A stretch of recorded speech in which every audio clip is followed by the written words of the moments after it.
Good afternoon, ladies and gentlemen, and thank you very much for being here with us on the first day of our AUC Research and Creativity Convention 2018. It's definitely an honor and a pleasure, and I can't even find the right words to be honored by having with us Professor Magdy Yacoub.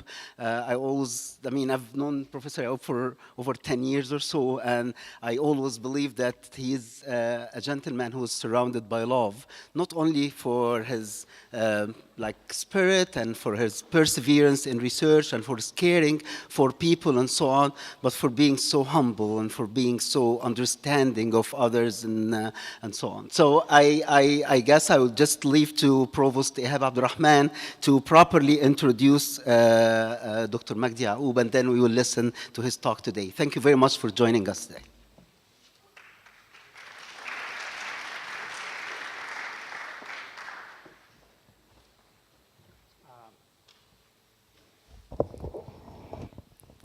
So, dear students, colleagues, Dr. Ibada, Dr. Ashraf, Dr. Magdy, Dr. Ala, good afternoon. I'm pleased to welcome you here today, whether in person or via our social media live streams. Today is a milestone in our research history. What started out as a research day grew to research week before morphing into what brings us here today, the Research and Creativity Convention. The redesigned Research and Creativity Convention celebrates the intellectual output of our diverse disciplines. The RCC provides an arena to showcase the arts and humanities alongside science and engineering, social sciences and business. I'm proud of the development that have been made of this event. I believe that events like the RCC that offer an outlet for students, especially undergraduate students, to showcase their abilities only improves the quality of education that we offer. This impact on the quality of education is reiterated in the creation of the award for the disciplines, a competitive prize at departmental level which puts multidisciplinarity, collaboration, and student engagement at the heart of the prize. The distribution of the award will be at the closing ceremony, which will also feature a panel on celebrating failure. The panel will feature 3 of AUC faculty members, Dr. Amr Sharawi, ex-provost and the chair of the Senate, Dr. Ala Idris, the associate provost for research, innovation, and creativity, and Dr. Huda Mustafa, the director of the Center of Learning and Teaching. Today, as we kick off the convention, we're honored to have with us one of Egypt's favorite sons, Sir Magdy Yacoub. Sir Magdy is a world-renowned cardiac surgeon and researcher. He's also the founder and the director of Magdy Yacoub Research Network. Sir Magdy has established the largest heart and lung transplantation program in the world, with more than 2,500 transplant operations performed. And he has developed novel operations for a number of complex congenital heart anomalies. Sir Magdy has an active interest in global healthcare. Delivery with particular focus on developing programs in Egypt, the Gulf, Mozambique, Ethiopia, and Jamaica. He's also the founder and the president of the Chain of Hope charity, treating children with correctable cardiac conditions from war-torn and developing countries, and establishing training and research programs in local cardiac units. Here to deliver the keynote address titled Creativity, an Elusive Target is Sir Magdy Yacoub.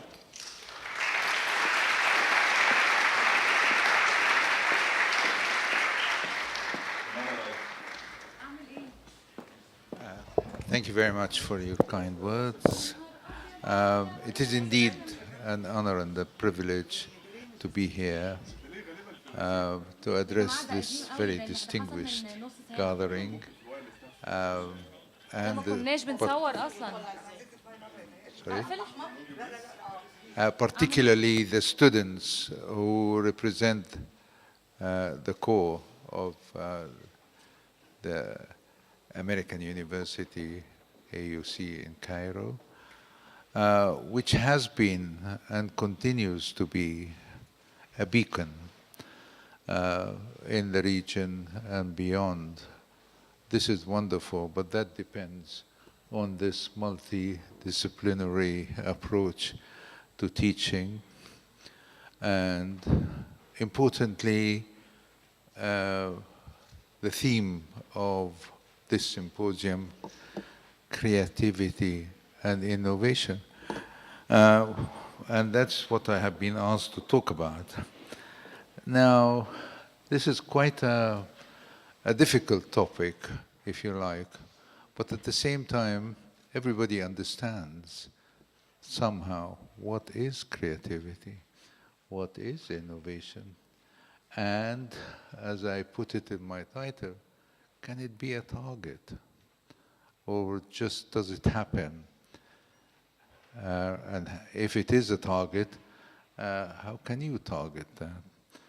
Maybe we can go together a little more. So I will start by talking about definitions.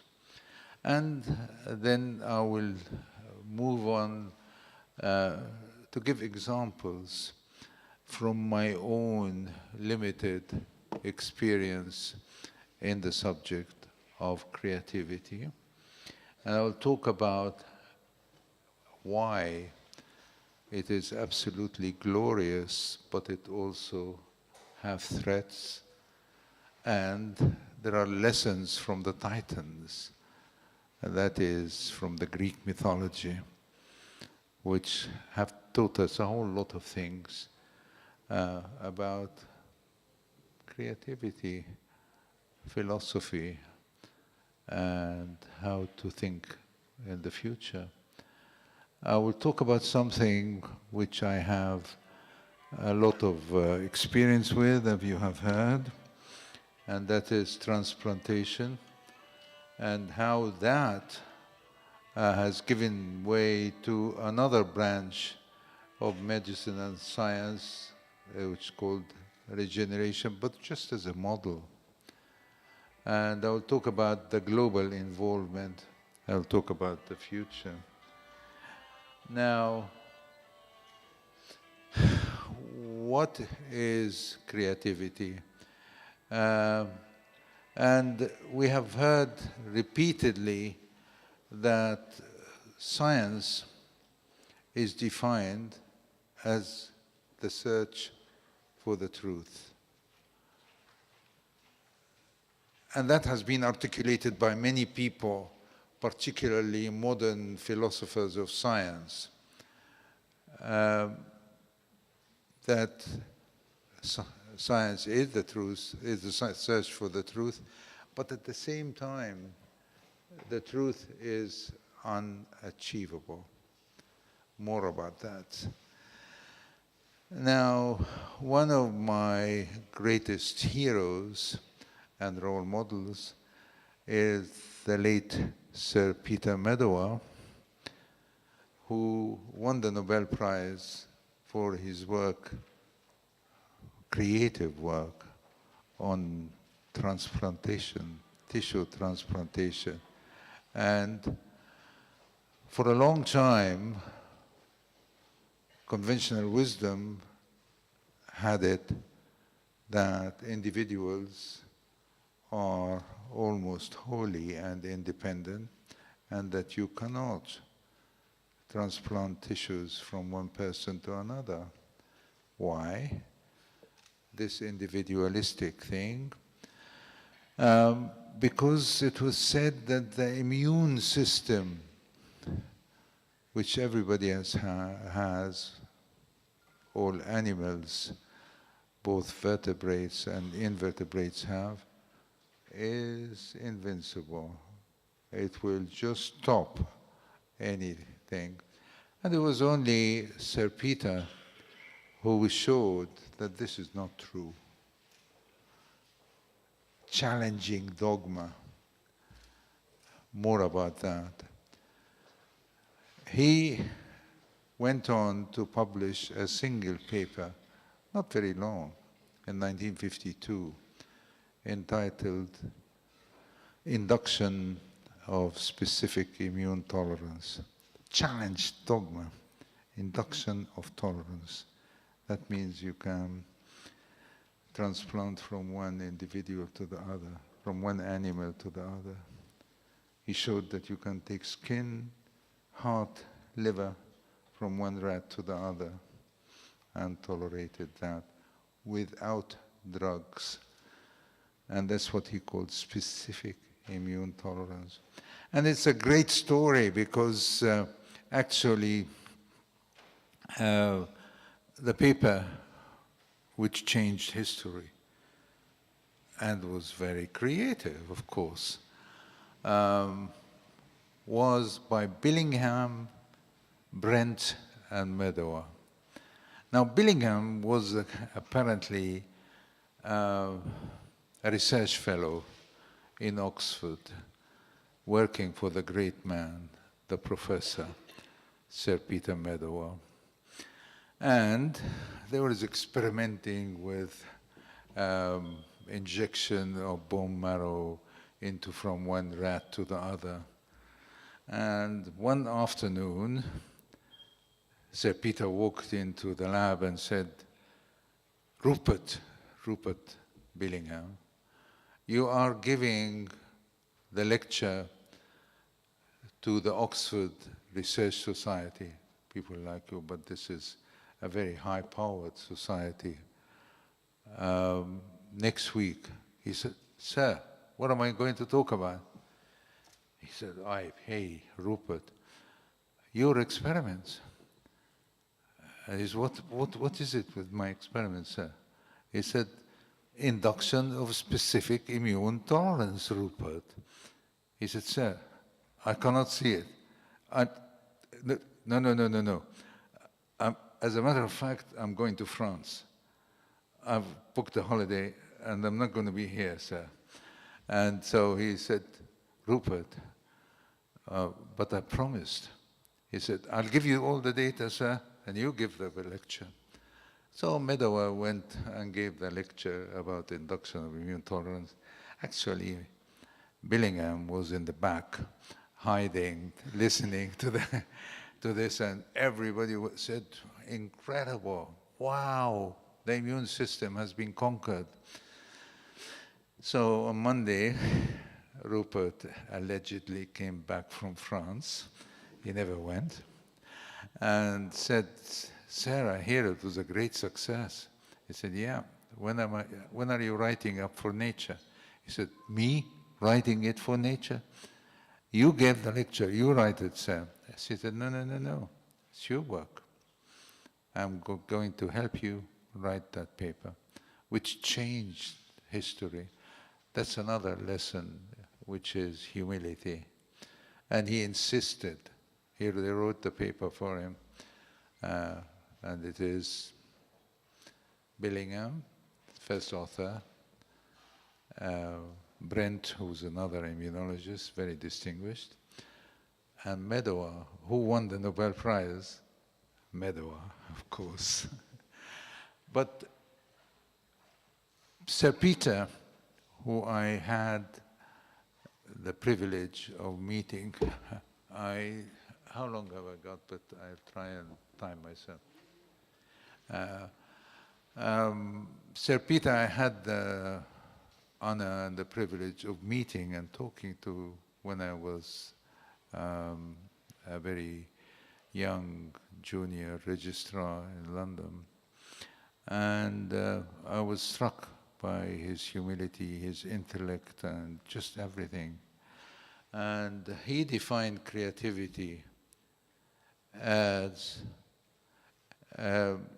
he called it an art as well. Creativity is the art of producing ostensibly out of nothing something of beauty, order, or significance. Please note the words. The first is beauty. Beauty is in the eyes of the beholder, something beautiful. Order, discipline, and significance, obviously, to mankind. So the man was an absolute genius. But it brings us to this definition of creativity. Just what is creativity?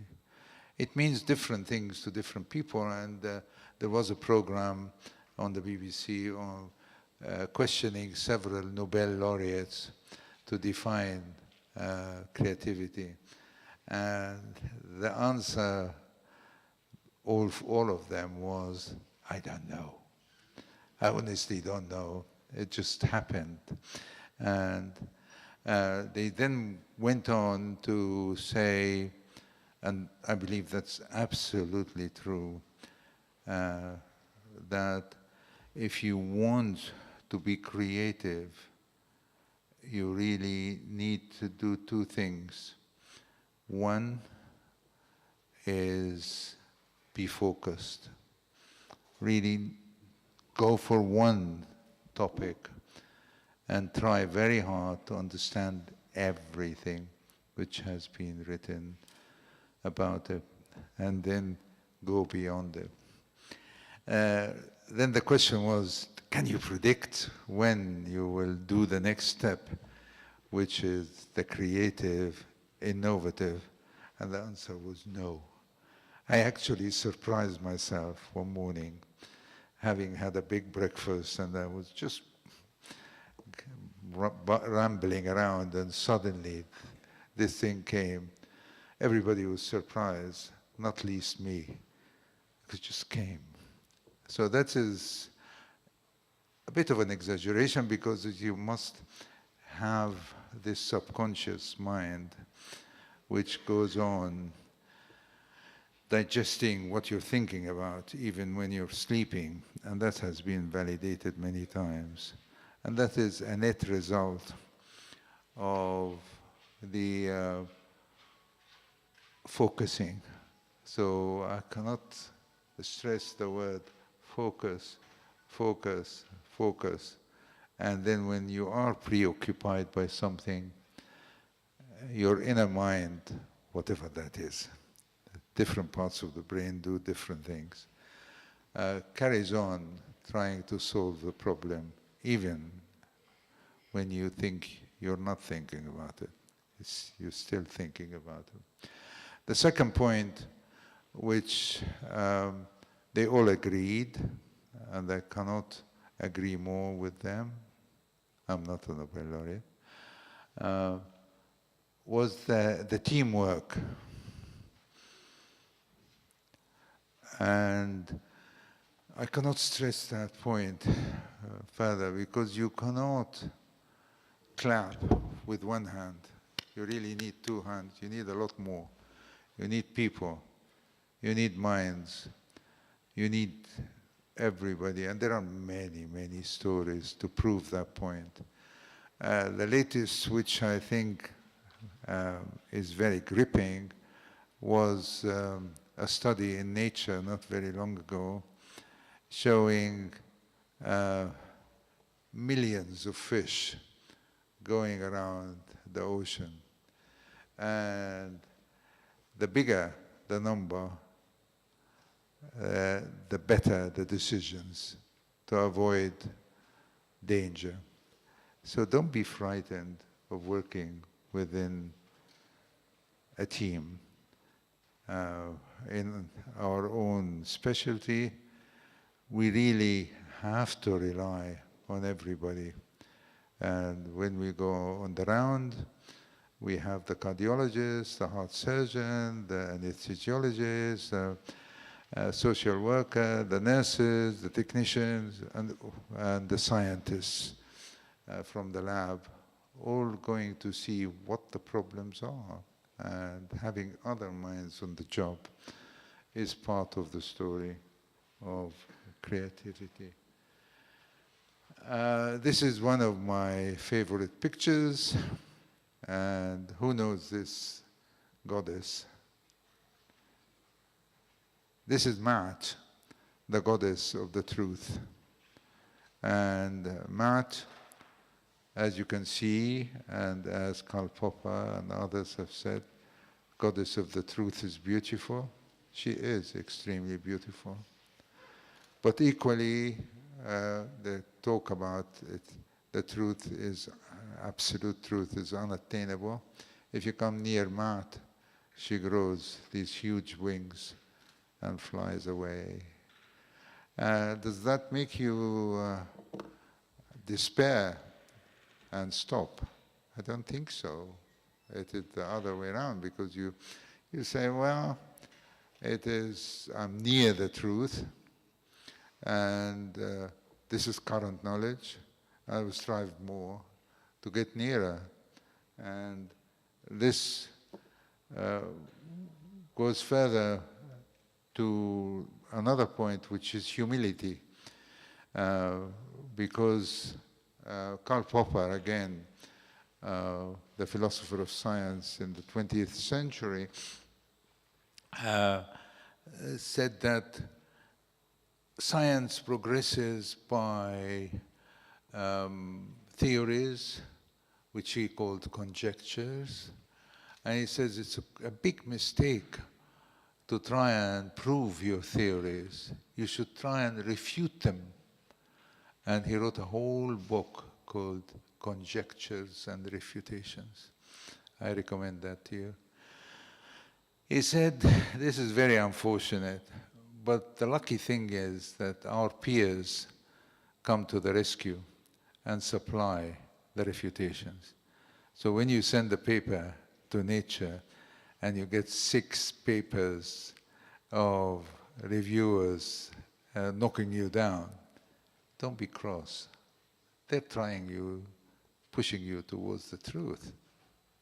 If they succeed in refuting, then they are nearer the truth. If they fail, you are nearer the truth. So refutations are very, very important. And accepting other people's criticism is absolutely essential. In humility, and if somebody says, I know it all, you can be sure that he knows nothing. So this is another point. And now I get a bit technical, and I hope many of you would understand all this. But these are just but examples. There is a molecule called PCSK9. What is PCSK9? I've written with one of my colleagues from Aswan an editorial in one of the journals entitled The Discovery of PCSK9 Inhibitors, A Tale of Creativity and Translational Research. Why did we call it that?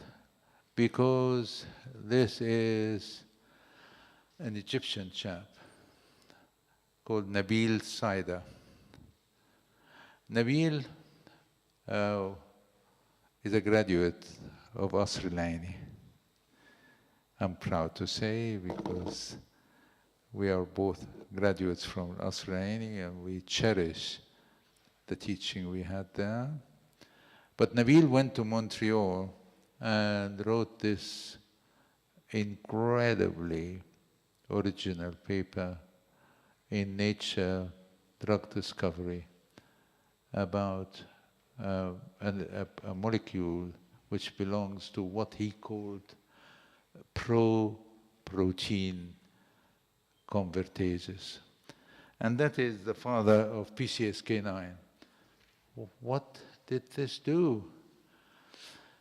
Now, that molecule which is shown in blue and color is PCSK9, the convertase Nabil Saida described. And it was found by chance almost, but he actually predicted it and told it, a group in Paris that they were despairing because you sometimes inherit deficiency in what we call the LDL receptor.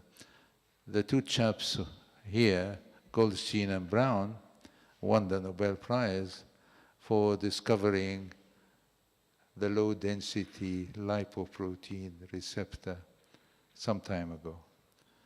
And that is what was shown to produce heart attacks and dreadful. And Nabil suggested that there is another inherited condition which is due to overactive PCSK9, that molecule he discovered, almost by chance. Everybody, not only me, is convinced that Nabil Sider, this chap here, is going to win the Nobel Prize. Well, I mean, many people are campaigning for that, and I'll be surprised if he doesn't. Why? Because he showed then that two things. There is serendipity, obviously, but the brain of the guy, he's working in Montreal. I went to visit him. Very humble. He took me to lunch. He was here. He grew up in Egypt. It shows that you guys can do everything. Incredible. And then, because he showed the two things were that in Paris, this family of people dying of heart disease because of lipids everywhere, with a perfect LDL receptor from Goldstein and Brown not working. Nabil said, look for PCSK9 overactivity. And it was. And a new molecule has been discovered. In Dallas, Texas, the opposite was discovered. They found a 70-year-old, somebody almost as old as I am, but a bit younger, a lady who was a cheerleader with perfect arteries, an Afro-American. And then they found that she had defective PCSK9 gene. So the two things together made people, particularly pharmaceutical companies, go mad and develop a drug. There are several drugs, either antibody, different inhibitors. And guess what? If you give PCSK9 to people, even if they are on statins, like I am on statin, and they have a very high LDL levels or cholesterol, whoops, it goes right down. So people say, oh, is that going to have a clinical significance? Is it going? Sure enough, within 2 years, within actually less, the incidence of heart attacks went down dramatically. Is that creative? Of course. And there are examples like that. Just hard work, working. When I went to visit Nabil in Montreal, the Canadian government has given him a whole institute, and he's directing it, full of young people like you, researching into different aspects of that molecule, which will save thousands, if not millions, of people. But importantly, it is all to do with discovering basic mechanisms, working together. The whole institute is working on the one molecule. I've already mentioned to you intellectual humility and why is that important. And I talked to you about the glory of discovery, healing, teaching, human interaction, but there are threats, doing harm, false discoveries, over-recognition. When people say, oh, you're a star, there are no stars. Destructive competition, losing contact with each other, all these are threats dreadful. There are many lessons from other areas, and I like this one in particular, which is to do, who knows Prometheus? Yeah, several people. Prometheus looked down to earth and saw men crouched in caves, half naked, cold and shivering, and asked his father, Uranius, why has he kept human race in ignorance and darkness? Uranius said, what you call ignorance, my son, is innocence, my friend, as long as no one convinces them that they are not happy, they are happy. Prometheus, of course, in a defiant manner, didn't believe that, went to the sun, lit up a branch, came down to the earth, and brought warmth, which I think the people shivering had heart failure, and light, which is knowledge like you are having. But he has to pay the price of having a vulture feed on his liver every night. But because even then there was stem cell biology, he grew up a new liver and lived happily ever after. So Prometheus is a very good example of creativity. There are many examples from the Greek mythology. For example, I like a lot of this mythology. It never happened, but the ideas which elevate thinking. And for example, Apollo, who was the god of intellect, the arts and healing, implies harmony, balance, rationality, loyalty, and discipline. These are all qualities which are badly required if we are to perform in research or service of mankind. So I can go on giving you some examples of transplantation, for example. And transplantation has been a qualified success. Yes, it has been a great success, because only 60 years ago it was thought to be a fallacy for the future.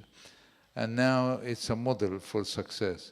But it is not absolute success. It's a qualified success, and it needs a lot more. Why is it a qualified success? I have patients who were brought in the middle of the night dying, and I see them 34 years later. Wow! What is better than life or happiness? But it's not all the patients. It's only 20%. So what happened to the 80%? And as we always say, with maturity comes accountability. And therefore, we have to do better than that. And this is the man I've been talking to you about, Sir Peter Medawar. His mother was Lebanese, his father was Lebanese, Medawar, and his father was English. And he was born in Rio de Janeiro, and he was educated in Oxford. And as he put it in his autobiography, you cannot get more mixed up than that. But he has done a whole lot of things, and this is transplantation went on to regeneration, and there are definitions for that. There's many molecules which change during recovery of the heart, and you don't know which one is important. And it is like this little boy trying to deal with a swarm of insects attacking a crop with a broom. There's no way he's going to make an impression on that. However, there is a whole new science which is system biology, and I've written about that because in system biology, you look at what you call decision nodes and collecting nodes and try and sort out what's happening. So that's very exciting, but it is for young minds like yours, system biology, artificial intelligence. A lot to discover, huh? Well, but it needs creativity. Now, cell therapy, stem cells. I mentioned that Prometheus benefited from that some time ago. However, there has been massive hype about cell therapy. It was discovered in the lab, but it crossed to the clinic very, very quickly, prematurely, we think, and crossed that bridge over what has been dubbed the Valley of Death, because many people fell in that valley and died. The clinical trials have been given very fancy names like Caduceus, Scipio. The picture you see there is a Scipio, who is a Roman leader who was never defeated, as if the cells were going to do what Scipio did. Unfortunately, it didn't. And therefore, we have to be very critical and not overestimate discoveries. And hype can be very dangerous to the community and to scientists. So humility is essential. Tissue engineering is very promising because it's moving slowly, and now we're realizing that in between the cells there is a scaffold, extracellular matrix, which instructs cells, and we're trying to decipher that in terms of the so-called intelligent matrices. And this is a colleague from the Wales City where we're working together on intelligent matrices. And then differentiating cells from skin, either directly or indirectly. And this is a surgeon called Christopher Rao who worked in the lab and showed that the cells can be programmed to be heart cells. And there's the so-called indirect reprogramming. This chap, Shinya Yamanaka, is an absolute genius. He's obviously, as you can tell from the name, Japanese. And Yamanaka won the Nobel Prize like 6 years after the first paper of inducing indirect reprogramming of skin cells into undifferentiated cells, what's called IPS, induced pluripotent cells. And then you can differentiate them into anything, into heart muscle, into cartilage, into brain cells. And people didn't believe him, but he was right. Using just 4 transcription factors, OSKM, and this is very, very promising indeed. You have a skin cell and produce an undifferentiated cell and then differentiate it again.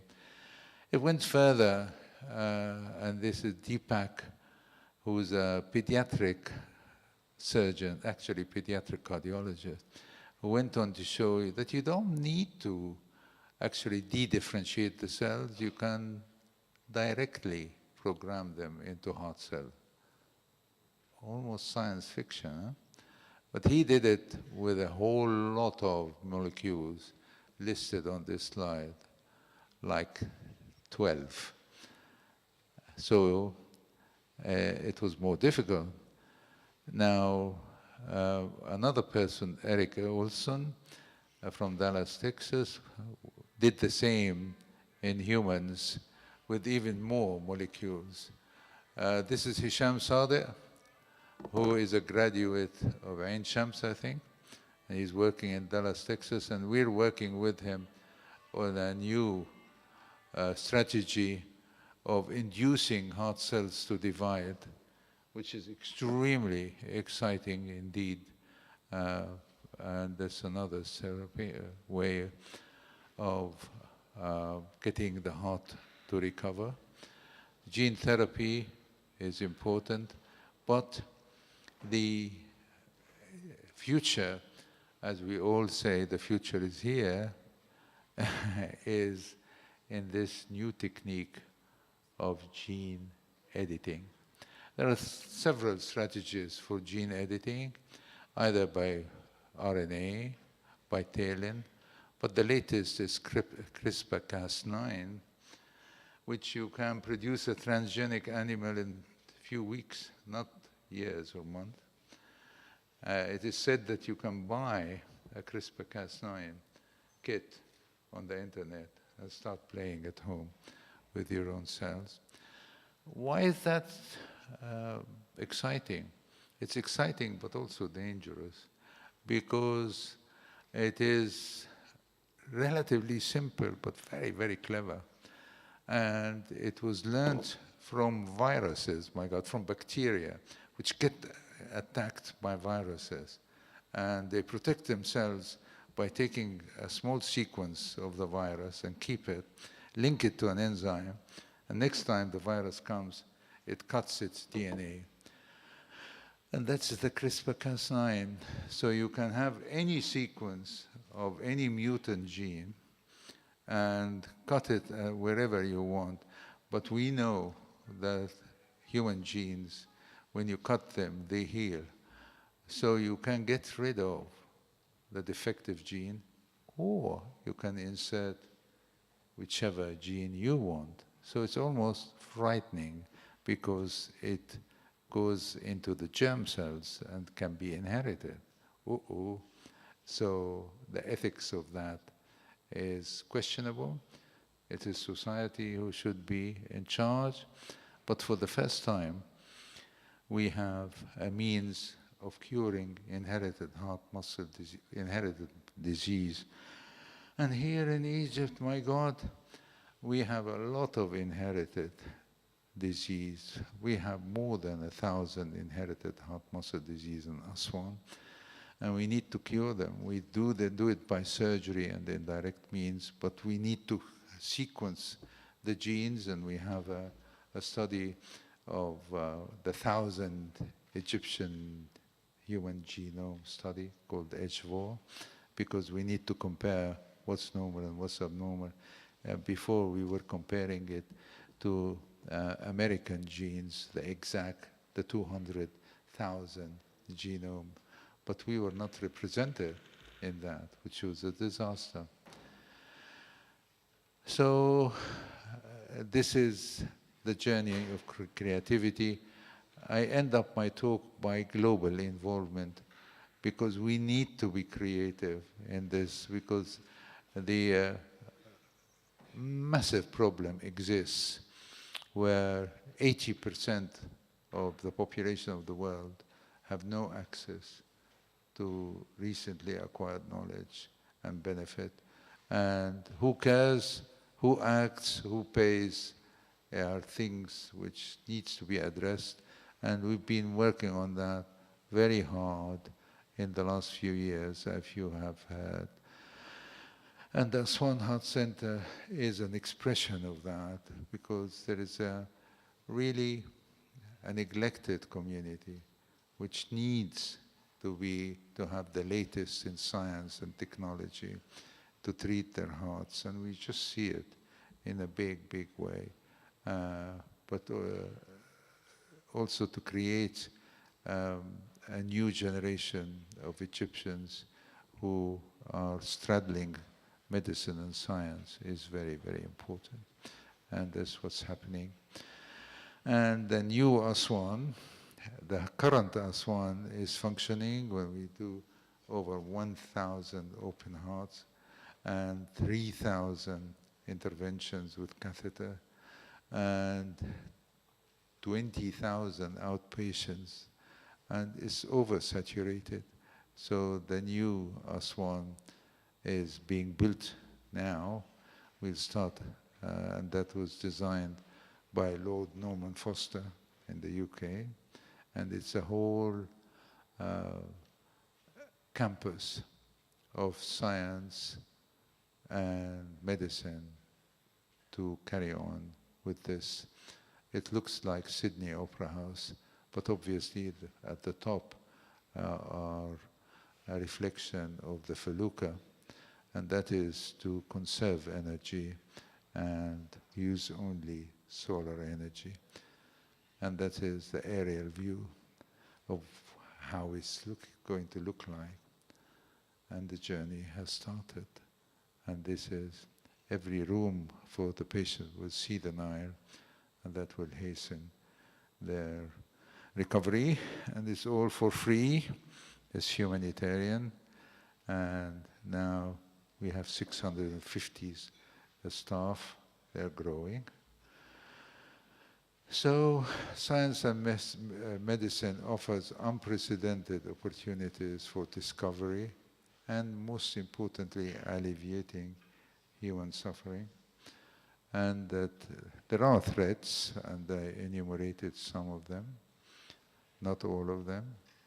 And creativity and innovation, the subject of this meeting, is essential for achieving any target in research. Thank you.